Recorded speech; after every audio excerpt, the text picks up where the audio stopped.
everyone, Mark and Joey back here on a Sunday night, and happy Easter to everybody. We happen to be on an 8-hour drive today as we head back to Ontario, in Canada, so we can start Joey's golf season. We do start in, I guess, a week tomorrow. Thank God. First man. tournament's been a long winter of practice. Those of you who don't follow us, Joey's a professional golfer, just turned 22 years old, on the road to the PGA, right now playing in the mini tour events, and had an injury last year that kept him out for 8 months. It's been a long 8 months, and then practice all winter has been a new swing, new clubs, getting ready, and so lots of work going into practice, and a number of good rounds though this last 4 weeks. I guess we've been in Myrtle Beach. So really excited about getting back for tournament play. On fire. So. Yeah, so we're looking forward to that, and we're on our trip home. So just had to stop. We are stopping at racetracks, which is another passion of ours. We're going to start doing some series on racetracks across America because we've been to lots of them. We love horse racing. We own horses. Joey bought his first horse last year, so this is a part of what we're going to add to the channel as well, is some conversation about the different tracks that we get to. But tonight we read an interesting article on MLB. Now, we haven't spent a lot of time on MLB. It's early in the season. You got playoffs going in basketball, playoffs going in hockey, and you got to cut it off somewhere as to how much you're watching. And quite honestly, baseball, 162 games, who cares about the beginning? It's all about what happens as you get towards near the end of the year. So, but there was a good article that we do read about 20 strikeout games. Amazing that there's only been 5 of them in the history of the MLB. That was fascinating. What we're talking about tonight, though, Joey, is you and I have talked a lot about the new strategies around starting pitchers and the fact that we don't think there'll ever be another 20 strikeout game because starting pitchers just aren't finishing many games. Yeah, so that's our biggest thing, and really because we don't watch a lot of regular season baseball. When I watched that playoffs, that really brought up my attention. And I truly couldn't believe it. Now, there's about an average, I think we looked at, between 15 and maybe 20 complete games, which is fine. But in today's day and age, asking them, honestly, to do it that often is not happening. And then now with all the specialty bullpens. But also the specialty pitchers, they throw so hard now. Exactly. I don't really feel like managers want to push their pitchers to the brink. And hitters are getting better. They said there's a lot of home runs last year. Hopefully there's a lot of home runs this year. But yeah, no, with these bullpens, and if you looked at every team in the playoffs, they all had great bullpens. Milwaukee didn't even use starting pitchers, really. Yeah. So it's very interesting to see the new strategy now of teams. And I think many reasons why it comes to it.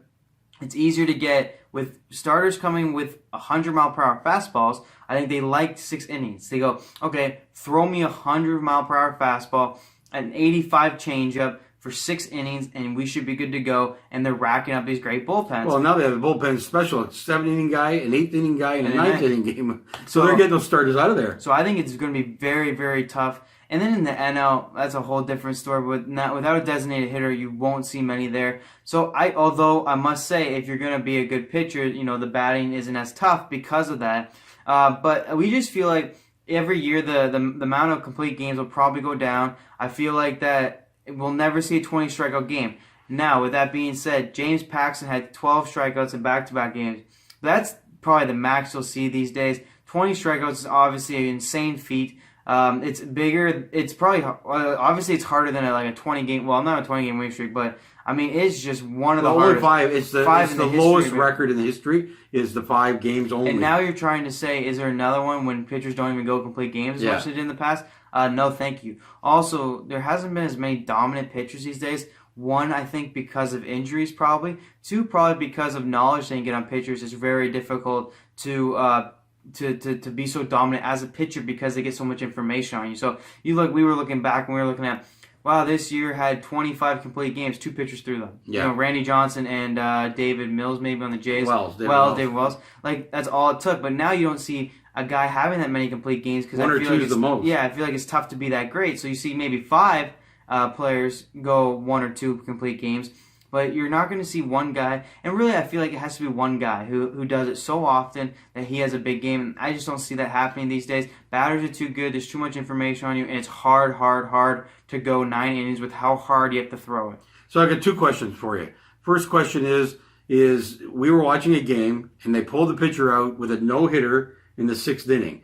And when you did some research on that, because we both questioned it, you said it was actually in his contract. What do you mean by that? So there was they were talking about how with younger pitchers there could be pitch accounts like numbers in their contract, obviously to protect them from injury.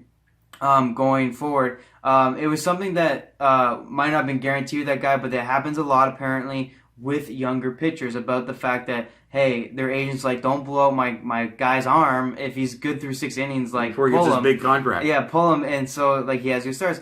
Where I believe that probably came from, obviously managers wanting to push their pitchers and obviously just let them go and not caring about the injury because to them, they want to win the game. You get injured, we just release you, right?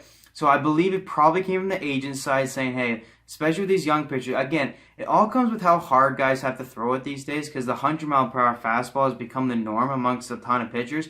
And now that Tommy John surgery has become so popular too, that I feel like it's probably gone in a few contracts. Like I said, I don't want to go and say it's in every pitcher's contract because I'm not that informed. When I am informed, though, they did mention it, that it does happen, and that it's been probably in a few, and it might have been in his. Well, it actually came up because the fans were so upset that he was pulled with a no-hitter going that they had to explain what happened, and kind of came out because of that. Or at least the potential of why they, in the moment, like they said, well, why would he do it? And one of the answers was, well, he might have a pitch number that he can only pitch to. And obviously the manager could have been nice and let him go to it, but it's a lot of money either way for the owner or for the agent. So basically what that means is probably in the agent, when he does the contract, goes, okay, if you push him past this limit, he gets hurt, it's on you kind of thing, right? Yeah. So luckily in baseball, most contracts are guaranteed, but certainly with these young guys, when they really want to have a good 2 seasons and then get a really big one, it's obviously a big deal. So, it's something I heard, investigated a little bit. Like I said, I don't hear it a lot, but there was something said about there is obviously tight pitch counts on pitchers these days, and because of strong bullpens these days too, it's very mandatory on the manager to kind of really look at it and go like, is it really worth the risk these days? So that's just a little insight. Bullpens are so much stronger. The pitchers throw so hard these days that they are limiting pitchers quite a bit now on how far they can go as starters. If you want to look at even last year in the most complete games, you'll find most of them are probably veteran pitchers. Pitchers obviously a little bit older. Why? Well, they're getting their money anyway. They don't care. There's no pitch, and their arms are mature. There's stronger. There's no pitch counts on that. Also, typically older pitchers may not have the 100 fastball, or if they do, they can still work the 8th and the 9th innings when they don't have all their strength and have other pitchers to go around and complete that game. So there's a little bit of trend there. You're not seeing as many young pitchers because of that. Like I said, most of them last year were old pitchers. Actually, quite a few of them, to be honest, were lefties too, which is an interesting thing. We've always said if you're a left-handed pitcher in baseball, you're good to go. I mean, it's amazing how important they are. But it's just something, unfortunately, I don't think you'll see many days. But if it ever comes up, we'll certainly be watching. It'll be a great day for baseball. So, second question on this one. Is it 5 or is it 3? Because Roger Clemens threw 2 of them, and everybody's quite aware that Roger Clemens spent most of his career on steroids. So what is it really? Is it 5 or is it 3? What do you say? I don't know. How much do you like Barry Bonds, I guess, is the question. Here's all my the thing. records are at risk, right? It's almost over now. The question's over. You don't even see it anymore. Well, it's hard to get on steroids these days because of the testing. I mean, they do blood testing now, not just pee testing, which was obviously what the thing was back then. It's funny because there was one time when a guy said, why don't we just let anyone drug up if they want to drug up? How insane would sports be? He goes, the greatest time of my life was when Barry Bonds was whacking home runs and Roger Clemens was just striking everybody out. And Mark McGwire. And he goes, so why don't we just say, hey, if you want to do it, go ahead and do it because the sports are so fantastic. It's amazing how much better they get. I don't know where I stand on this. Quite frankly, though, what I kind of dislike is it's so far after his career. Yeah, they're not going to do it. I just brought it up as a bit of a laugh here. I even wish they didn't even do it, though. Either do it in his prime so that if you're not taking down I don't like taking down legends. What I like taking down is the guy in the moment. And I feel like you should have been good enough to catch him. If he's good enough to cheat, I guess. At least it was fun to watch. What are you going to go do? Take away all the team's wins? If you won, I don't know if you won the World Series. Are you going to go take that away too? No, you can't. So instead, you're just going to ruin him. For what reason? In my mind, too, A-Rod got away with steroids. He's a beloved guy now because he's dating Jennifer Lopez. So it's funny how some guys have gotten away with it. He was smart to help his image. Barry Bonds has gotten away with it. Mark McGwire, you don't hear him much, but Roger Clemens has such a huge story, and it Very interesting. I don't know where I stand. Like I said, it's over now. Like I said, you don't hear much of it lately. I do believe, though, in not cheating. Everyone should just play on their ability and how hard they work. Yeah, it'll be interesting what they count. The one thing we know for sure, there's 3 legit ones. Well, they're not going back. It'll be 5 forever. And all of these guys, their stories are done now. You never hear about it anymore. And I think all the records will stand as they were. It's just a period in baseball and athletics, and it's tougher to do these days. Some guys have got records maybe they don't deserve, but I think it's just a done deal. But I just wanted to bring it up because 2 of them were him, and he happened to play in the Blue Jays for a little while, so we benefited from how great he was. And it's unfortunate that he got scarred by those talks at the end, but that's a whole other subject, obviously, for another day. But the 20 strikeout, I think, is done. I don't think we'll ever see another one. We did see one in 2015.